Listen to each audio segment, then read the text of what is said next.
Hello dear students, welcome you all. Strength of materials previous years engineering services conventional questions की series में ये दूसरा lecture हम आज डिस्कस करने जा रहे हैं। तो इससे पहले एक लेक्चर और हो चुका है जिसमें कि हमने 2 क्वेश्चंस डिस्कस किए थे। अगर वो वाला लेक्चर आपको सर्च करना है तो you can search on YouTube deflection of tapered bar Anirudh Singh Rathore, तो आपको वो वाला लेक्चर मिल जाएगा।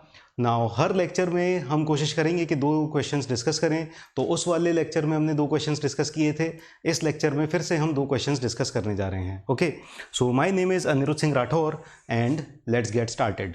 सो पहला क्वेश्चन जो आज हम देखने जा रहे हैं, एक्चुअली इस सीरीज़ का ये तीसरा क्वेश्चन है, आज के लेक्चर का ये पहला क्वेश्चन है। Okay, so let us discuss this question. Draw the diagram of normal forces, stresses and displacements along the length of the stepped bar shown in the figure. तो हमें एक फिगर दिया हुआ है, इसके अंदर हमें एक स्टेप्ड बार दिया हुआ है। तो स्टेप्ड बार का मतलब क्या होता है, इसका जो एरिया ऑफ क्रॉस सेक्शन है along the length suddenly change होता है। ठीक है, तो कुछ लेंथ तक ये यूनिफॉर्म रहता है, फिर सडन चेंज होके फिर कुछ लेंथ तक यूनिफॉर्म रहता है। तो इस तरह के बार को हम स्टेप्ड बार बोलते हैं। तो इसके ऊपर एक फोर्स एक्ट कर रही है 50 किलो न्यूटन की। Okay, and area of cross section is given in the figure itself, और लेंथ भी गिवन है 1 मीटर एंड 1 मीटर। तो इसके 2 पार्ट हैं, दोनों पार्ट की लेंथ 1 मीटर है। पार्ट ए बी का एरिया 100 mm स्क्वायर है, पार्ट बी सी का एरिया 200 mm स्क्वायर है, और modulus of elasticity is given as 200 kilo newton पर mm स्क्वायर। तो अगर हम इसको कन्वर्ट करना चाहें न्यूटन पर mm स्क्वायर में, so we can easily convert it into newton पर mm square and we can write it as 2 × 10⁵ newton पर mm स्क्वायर। ठीक है, तो यही वाली वैल्यू हम यूज करेंगे न्यूमेरिकल के अंदर। तो अब देखते हैं हमें कैलकुलेट क्या करना है। देखो, इसमें अलोंग द लेंथ हमें नॉर्मल फोर्सेस का वेरिएशन प्लॉट करना है, डायग्राम में दिखाना है। नॉर्मल स्ट्रेसेस का वेरिएशन हमें प्लॉट करना है, और डिस्प्लेसमेंट्स का अलोंग दी लेंथ। ओके, तो through out the length normal forces कैसे वेरी कर रही हैं, through out the length normal stresses कैसे वेरी कर रही हैं, और through out the length displacement किस तरह से वेरी कर रहा है, उसका हमें डायग्राम प्लॉट करना है। Okay, so one by one we will see. So first of all we will see the normal force diagram. Okay, तो हमारे पास ये स्टेप्ड बार है ABC, और इसमें 50 kilo newton force is acting.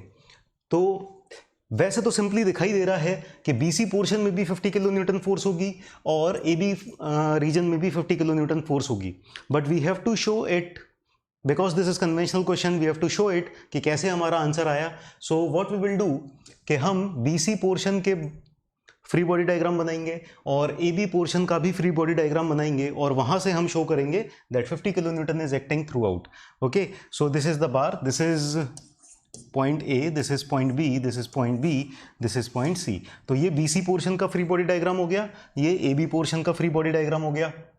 Now इस BC पोर्शन के फ्री बॉडी डायग्राम में हमें, फ्री बॉडी डायग्राम के अंदर हमेशा हमें एक्सटर्नल फोर्सेस शो करनी होती हैं। ठीक है, तो इसके ऊपर एक्सटर्नल फोर्स क्या एक्ट कर रही है, 50 kilo Newton towards the right.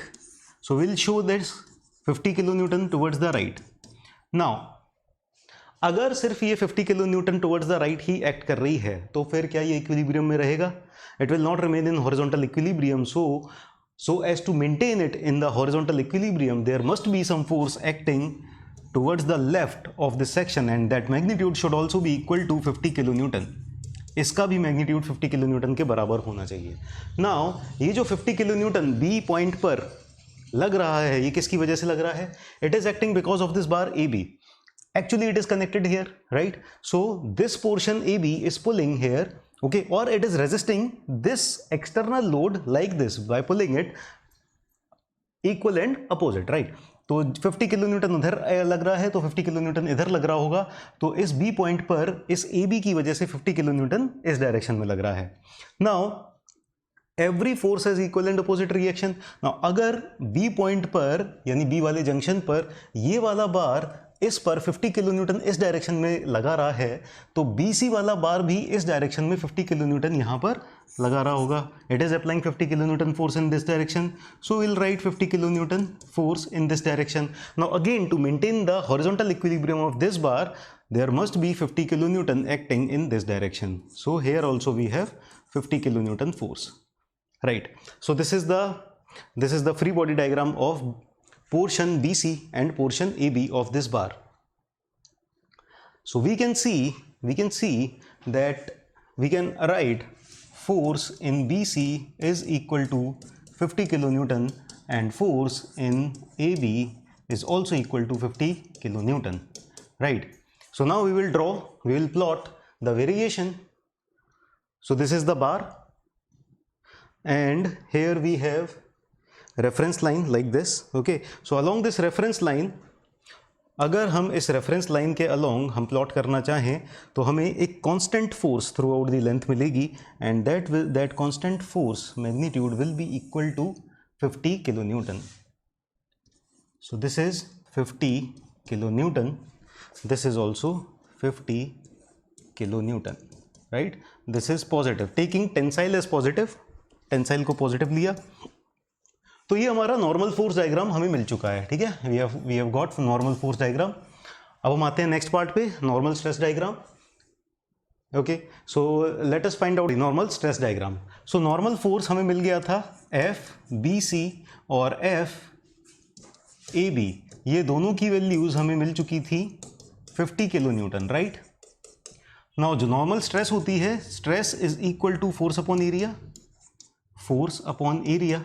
Okay, so हमारे पास दोनों पोर्शन में फोर्सेस तो सेम है but areas are different, so that is why stress will be different. So stress in portion B C will be equal to F in portion BC divided by area of portion BC and that is equal to FBC is 50 kilo Newton. इसको 10 to the power 3 कर देते हैं, Newton में convert कर लेते हैं and area of BC is 200. So we will get 250 Newton per mm square and in the same manner we will find stress in portion AB. So stress in portion AB will be equal to force in portion AB divided by area of portion AB. Okay, so that will be equal to 50 into 10 to the power 3 divided by 100 mm square. So ये हो गया Newton, ये हो गया mm square. So that will be equal to 500 Newton per mm square. Okay, तो यहाँ पर इसका एरिया ज़्यादा दिखाई दे रहा है तो स्ट्रेसेस विल बी लेस, और सेम फोर्स एक्ट कर रही है, यहाँ पर एरिया कम है तो कम एरिया पे सेम फोर्स एक्ट करेगी, सो स्ट्रेसेस विल बी हायर. यहाँ पर एरिया डबल है, यहाँ पर इसके कंपैरिजन में हाफ है, तो यहाँ पर स्ट्रेसेस हाफ होंगी as compare to this. Okay, तो वेरिएशन प्लॉट कर देते हैं हम.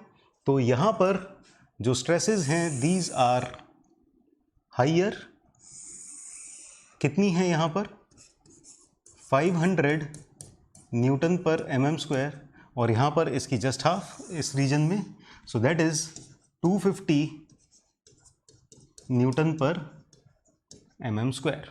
Okay, so this is the variation of normal stresses. Now let's come to the next part. Next part में हम देखेंगे displacement diagram. Okay, so along the length displacement कैसे हो रहा है. सो डिस्प्लेसमेंट या फिर कहें deflection, that is equal to P L upon A E. Okay, और we can write P upon A को हम स्ट्रेस भी लिख सकते हैं. We can write stress into length by E. Okay, length दोनों पार्ट की सेम है, ई दोनों पार्ट का सेम है, सेम मटेरियल के हैं, ओनली स्ट्रेसेस आर डिफरिंग.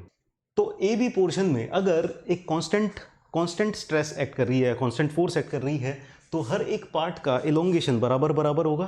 ठीक है, जैसे इस पार्ट का एलोंगेशन, इस पार्ट का एलोंगेशन, इस पार्ट का एलोंगेशन, जितने भी क्रॉस सेक्शंस होंगे सबका बराबर एलोंगेशन होगा. इन पार्ट ए बी अलग होगा और पार्ट बी सी में अलग होगा, क्योंकि स्ट्रेस ए बी में और बी सी में अलग अलग है. ओके, तो जो डिफ्लेक्शन डायग्राम हम प्लॉट करेंगे that will be linear, right?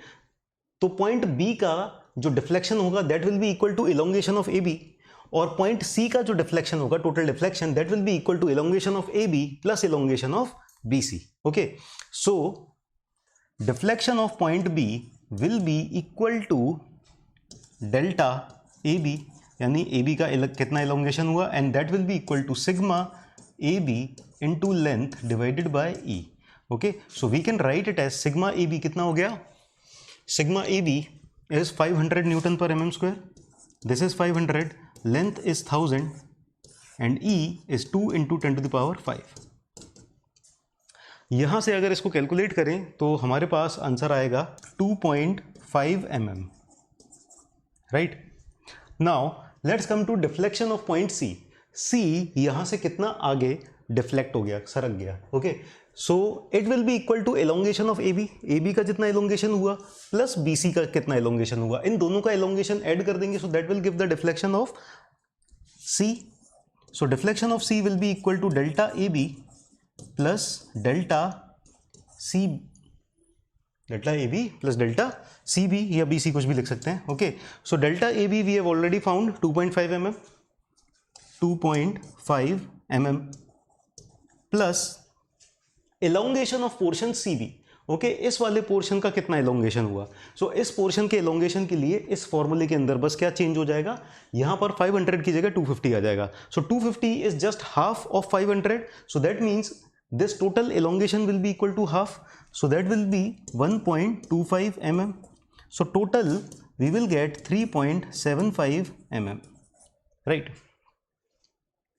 तो अगर इसका डिफ्लेक्शन का वेरिएशन प्लॉट करें तो हमें ऐसे मिल जाएगा। सो लेट अस सपोज यहाँ पर है 2.5 mm और इसका जस्ट हाफ ऑर्डिनेट और इंक्रीज होगा 3.75। We will join it by straight line, will join it by straight line, okay. So assume it to be a straight line, चलो स्ट्रेट लाइन बना देते हैं, let us draw it as a straight line and here also will join both of these points by a straight line, okay. सो यहाँ पर we are having 2.5 mm and here we are having 3.75 mm, okay। So again this is elongation, so positive। So this is the displacement diagram। तो इस question में हमने तीनों plot कर लिए, normal force diagram, normal stress diagram और displacement diagram. So this was 10 marks question and it was very easy. आपको मुश्किल से 7-8 मिनट लगने चाहिए इस क्वेश्चन को सॉल्व करने के लिए, right. So let's come to the next question. अब अगले क्वेश्चन पे आते हैं। So next question here is little bit difficult, मतलब पिछले के कंपैरिजन में, although this question is also very easy. तो यहाँ पर जो भी लैंग्वेज लिखी है, पहले आधी लैंग्वेज तो फिगर को एक्सप्लेन करने में है। So will just directly look at the figure. Figure किस तरह का है, यहाँ पर एक स्टेप्ड बार दिया हुआ है। So we are given the stepped bar A B, B C and C D. Length of all the parts is 1 metre, okay. Equal length है 1 मीटर 1 मीटर 1 मीटर एंड यहाँ पर कुछ फोर्सेज अप्लाई की हैं। Force on D, point D directly apply कर दी है 5 kilo newton, okay. लेकिन सी और बी जंक्शन पे जो फोर्स अप्लाई की है that is not applied directly, ये एक लीवर के थ्रू अप्लाई की गई हैं। तो यहाँ पर एक लीवर अटैच किया है ना, इस पॉइंट के अबाउट ये हिंज्ड है, इस पॉइंट के अबाउट ये हिंज्ड है और यहाँ पर 6 किलो न्यूटन और 6 किलो न्यूटन अप्लाई किया हुआ है। देखते हैं फाइंड क्या करना है। So find the vertical displacement of D. ये वाला जो पॉइंट है डी, इसका वर्टिकल डिस्प्लेसमेंट फाइंड करना है। तो vertical displacement of point D कितना होगा, हम फिगर को देख के समझ सकते हैं। इस पूरे बार का एलोंगेशन या contraction, okay, change in length of this bar plus change in length of this bar, वो भी एलोंगेशन या कॉन्ट्रैक्शन हो सकता है, and change in length of this bar. इन सब के चेंज इन लेंथ को अगर हम ऐड कर देंगे तो डिस्प्लेसमेंट ऑफ डी मिल जाएगा। तो अगर जो भी इंक्रीज हो रहा है या जो भी सब्ट्रैक्ट हो रहा है एल्जेब्रिक सम कर देंगे तो इसी तरह से डी का डिफ्लेक्शन या तो अपवर्ड हो सकता है, अगर नेट कॉन्ट्रैक्शन हुआ तो डी का डिफ्लेक्शन अपवर्ड, और अगर नेट एलोंगेशन हुआ सबका ऐड करने के बाद देन डी का डिफ्लेक्शन डाउनवर्ड हो जाएगा, ओके। सो पहला पार्ट तो ये हो गया। Then let us see second part क्या है। Second part, change in the volume of the bar, okay. So delta V, change in the volume of the bar, okay. तो ये जो भी बार है टोटल बार, ओके, इसका volumetric change. तो volumetric change of part A B plus volumetric change of part B C plus volumetric change of part C D, okay. इन तीनों का वॉल्यूमेट्रिक चेंज को मिला देंगे तो हमें टोटल वॉल्यूमेट्रिक चेंज मिल जाएगा। सो 1 by 1 लेट अस प्रोसीड। अच्छा, यहाँ पर यंग्स मॉडुलस 2 × 10⁵ दिया है और पॉइजन्स रेशियो 0.25 दिया है, ओके। ये कॉन्स्टेंट्स की जरूरत पड़ेगी, विल सी, ओके। चलो एक बात और डिस्कस कर लेते हैं आगे बढ़ने से पहले कि यहाँ पर ये जो लीवर के थ्रू जो फोर्सेस दी गई हैं, इनको हमें क्या करना है, इनको हमें यहाँ पर ट्रांसफ़र करना पड़ेगा कि इस बार के ऊपर अलग अलग जंक्शंस पे कितनी फोर्सेस आ रही हैं एक्चुअली इन फोर्सेस की वजह से, okay, so we will consider free body diagram of this, okay, और वहां से देखेंगे कि इस जंक्शन पे कितनी आ रही है, and also we will consider free body diagram of this lever, okay, फिर वहां से देखेंगे कि यहाँ पर कितनी फोर्स आ रही है, ठीक है। So let us proceed, okay, so we have drawn free body diagram of these two levers, okay. अब अगर इस लीवर को एनालाइज करें, ये पॉइंट बी है यहाँ पर, तो यहाँ पर भी ये पॉइंट बी होगा, ओके। तो अगर यहाँ पर 6 किलो न्यूटन फोर्स एक्ट कर रही है डाउनवर्ड डायरेक्शन में, to maintain the rotational equilibrium there must be a force acting downward in this direction, okay. जैसे ये पेन है, अगर यहाँ पर इस पॉइंट के अबाउट मैंने इसको पिवट कर रखा है, यहाँ पर मैंने downward force 6 kilo Newton apply कर रखी है, तो टू मेंटेन द इक्विलिब्रियम यहाँ पर भी एक डाउनवर्ड फोर्स होनी चाहिए, so equilibrium will be maintain, okay, rotational equilibrium will be maintain. तो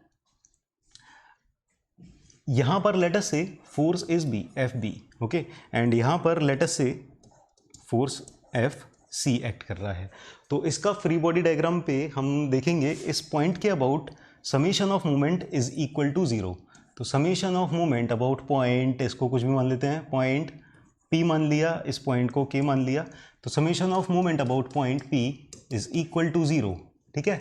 सो let us say anti clockwise movement is positive, so F B की वजह से एंटी क्लॉकवाइज आ रहा है, तो that will be positive, so F B into 0.5 minus 6 kilo newton की वजह से क्लॉकवाइज रोटेशन आ रहा है, तो 6 इंटू 0.5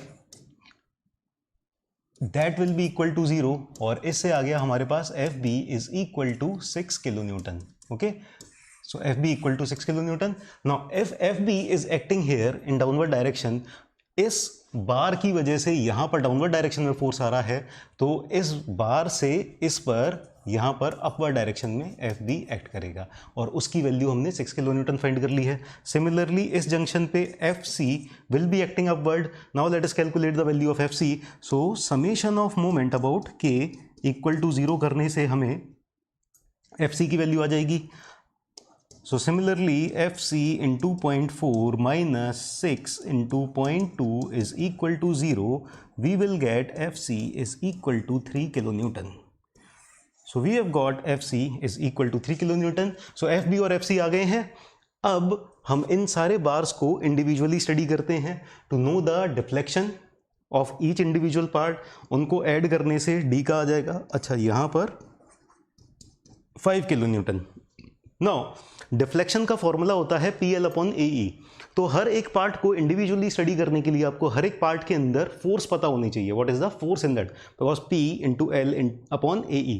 सो P पता होना चाहिए। तो P को पता करने के लिए हम फिर से फ्री बॉडी डायग्राम बनाएंगे इंडिविजुअल पार्ट्स का। सो let us draw the free body diagrams. So this is part AB, this is part BC, this part CD। Now D के ऊपर यहाँ पर सबसे पहले D से स्टार्ट करते हैं। यहाँ पर डाउनवर्ड डायरेक्शन में 5 किलो न्यूटन फोर्स एक्ट कर रही है। So here 5 kilonewton force is acting downwards. To maintain the equilibrium 5 kilonewton must be acting upward. 5 kilonewton यहाँ पर इसको सपोर्ट करने के लिए है, ओके। इसका इक्विलिब्रियम, वर्टिकल इक्विलिब्रियम बैलेंस हो गया। अब इसके लिए, इसकी वजह से 5 किलोन्यूटन तो यहाँ पर एक्ट कर रही होगी पॉइंट C पर भी, साथ ही साथ इस जंक्शन पे FC भी एक्ट कर रहा है अपवर्ड डायरेक्शन में। And what is the value of FC? That is 3 kilo newton, okay. तो इनको जब बैलेंस कर दिया, 5 kilo Newton downward, 3 kilo newton upward, तो यहाँ पर डाउनवर्ड डायरेक्शन में 2 किलो न्यूटन बचा। इसको बैलेंस करने के लिए यहाँ पर अपवर्ड डायरेक्शन में 2 किलो न्यूटन होगा, 2 किलो न्यूटन, और इसकी वजह से अब इस पॉइंट पर भी 2 किलो न्यूटन डाउनवर्ड है, ओके। और इस जंक्शन पे FB की वजह से FB 6 kilo Newton upwards act कर रहा है, 6 kilo newton is acting upward. तो इन दोनों का रिजल्टेंट क्या आ गया? 4 किलो न्यूटन अपवर्ड। तो 4 किलो न्यूटन अपवर्ड, इसको बैलेंस करने के लिए यहाँ पर 4 kilo newton is acting downward, okay. So these are the equilibrium of forces that we have studied. Now let us consider, अब हम कंसीडर करते हैं इस बार को 1, इस बार को 2, इस बार को 3, ओके। कन्वीनियंस के लिए FAB, FBC, FCD ये लिखना थोड़ा सा टाइम टेकिंग रहेगा, तो F1, F2, F3 इस तरह से हम कर देंगे, ओके। सो बार 1 के अंदर F1 force in bar 1 let me change the color of the pen.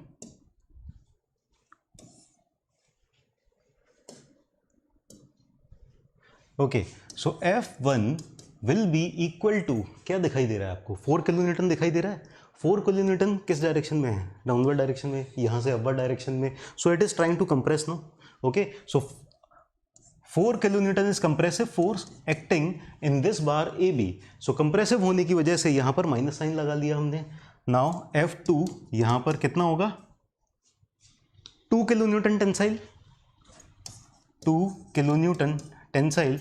Okay, और यहाँ पर 5 kilo Newton tensile.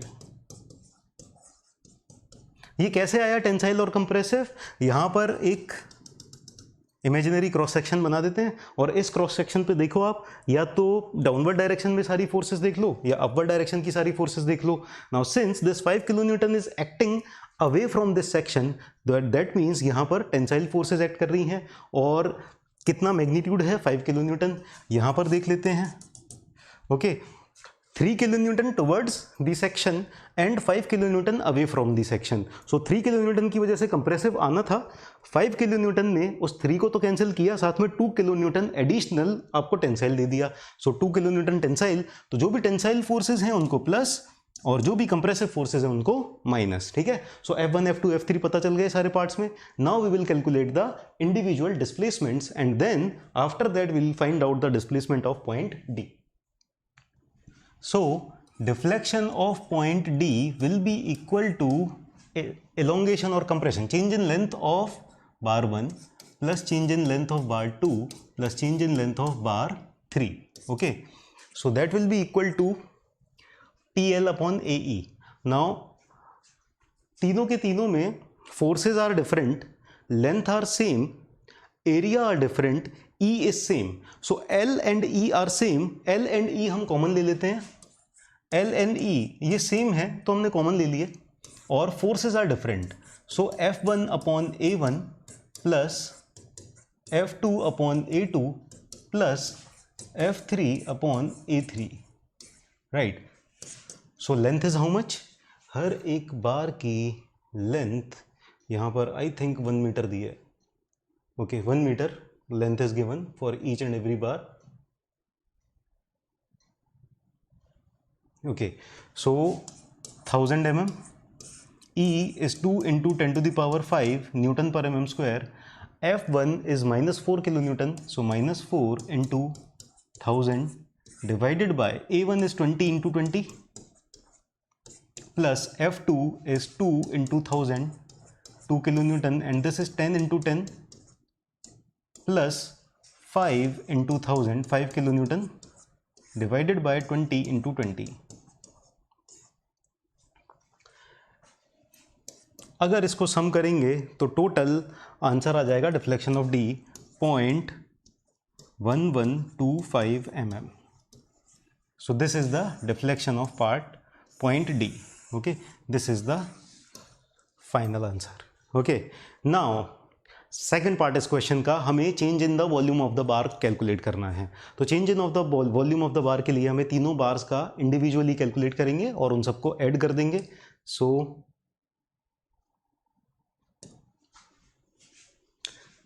Total change in volume delta V will be equal to delta V1 plus delta V2 plus delta V3. Now let us calculate expression जो कि इस question के लिए useful रहेगी. ठीक है, वैसे तो यूनिवर्सल एक्सप्रेशन होती है, बट हम एक्सप्रेशन को उस फॉर्म में लेके आएंगे जो इस क्वेश्चन के लिए यूज़फुल हो. तो सबसे पहले let us calculate what is volumetric strain. So volumetric strain we all know that is equal to strain in x direction plus strain in y direction plus strain in z direction. Okay, or in terms of stresses we can calculate volumetric strain is equal to stress in x direction plus stress in y direction plus stress in z direction whole into 1 minus 2 mu divided by E. Okay, now इसका derivation हम नहीं करने वाले हैं question के लिए, you know, but you must see the derivation, right. Okay, now in this case, हमारा जो केस है उसमें स्टेप्ड बार इस तरह से बने हुए हैं और इनके ऊपर सिर्फ एक ही डायरेक्शन में फोर्सेस एक्ट कर रही हैं, okay, that is in longitudinal direction. तो लॉन्गिट्यूडनल डायरेक्शन को हम एज्यूम कर लेते हैं एक्स डायरेक्शन, और बाकी जो लेटरल डायरेक्शंस हैं वहाँ पर कोई स्ट्रेसेस है ही नहीं, तो वहाँ पर stresses will be zero. So sigma Y and sigma Z will be zero because this is strain in stress unidirectional stress system, right. तो सिर्फ और सिर्फ हर एक बार के लिए स्ट्रेस इन एक्स डायरेक्शन होगा। तो if we want to write down the expression of volumetric strain for this particular case, we can write it like this: volumetric strain will be equal to stress in x divided by E into 1 minus 2 mu। अब एक और चीज, stresses हमें individually calculate करना पड़ेगा। हम already जानते हैं हर एक बार में फोर्सेस कितनी है, -4 + 2 एंड +5 किलो न्यूटन, ओके। तो क्यों ना इसको हम फोर्सेस के टर्म्स में लेके आ जाएं। तो स्ट्रेस क्या होता है, force upon area, so that will be equal to F upon AE into 1 - 2 mu. अब अल्टीमेटली हमें वॉल्यूमेट्रिक स्ट्रेन नहीं कैलकुलेट करना, we have to calculate change in volume. So change in volume will be how much, see strain in volume is equal to change in volume divided by volume, so delta V will be equal to strain in volume into volume, okay। तो strain in volume का expression already आ चुका है, delta V के लिए हमें क्या करना है, सिर्फ इसको टोटल वॉल्यूम से मल्टीप्लाई कर देना है, okay. So delta V will be equal to volumetric strain into volume, so just a minute, what we will do instead, volumetric strain की वैल्यू डायरेक्टली लिख देते हैं, ओके। सो F upon AE into 1 - 2 mu into volume से multiply करना है। So volume क्या होगा, cross sectional area into length. So cross sectional area is A and length is L, okay. So now cross sectional area ऊपर नीचे cancel out हो जाएगा, हमारे पास जो एक्सप्रेशन बचेगी finally, that will be equal to delta V will be equal to F upon E 1 - 2 mu into length. This will be the final expression, और ये हर एक इंडिविजुअल बार के लिए हम इससे कैलकुलेट करेंगे, और finally total change in volume of each bar हम ऐड कर देंगे, तो टोटल चेंज इन वॉल्यूम मिल जाएगा, ओके। सो डेल्टा V1 ये फर्स्ट बार के लिए, F पहले बार के अंदर क्या था, -4 किलो न्यूटन। सो -4 इंटू 10⁻³ ये न्यूटन में कन्वर्ट हो गया। E की वैल्यू है 2 × 10⁵, 1 - 2 म्यू की वैल्यू है 0.25, और लेंथ तो सबका 1000 mm है। सो अगर इसको हम कैलकुलेट करें, after calculation this value is coming out to be -10 mm³, okay. Now similarly let us calculate delta V2। इसी फॉर्मूले के अंदर बस 4 की जगह हम मल्टीप्लाई करेंगे 2 × 1000 upon 2 × 10⁵, 1 - 2 × 0.25 into 1000। So this we will get, इसका जस्ट हाफ हो जाएगा लेकिन पॉजिटिव साइन के साथ, 5 mm³। So this is delta V2, और सिमिलरली इसी तरह से हम डेल्टा V3 फाइंड कर सकते हैं, and that will come out to be +12.5 mm³। तो we have got delta V1, we have got delta V2, we have got delta V3, okay. इन सब को ऐड कर देंगे, हमें टोटल चेंज इन वॉल्यूम मिल जाएगा। So delta V will be equal to, इन सबको ऐड करें तो +7.5 आ जाएगा, +7.5 mm³, okay. So this is the second part answer. तो दोनों पार्ट के आंसर हम कैलकुलेट कर चुके हैं। Deflection of part D that is equal to 0.1125 mm and change in volume, total change in volume is 7.5 mm³। तो I hope आपको ये दोनों क्वेश्चन समझ में आए, आसान थे, ज़्यादा मुश्किल नहीं थे। and I hope you will keep on watching this and learning this, so keep on learning, keep on watching, and आखिर में मेरी तरफ से thanks a lot for watching this video, thanks for being with me. Let's crack it and have a great day.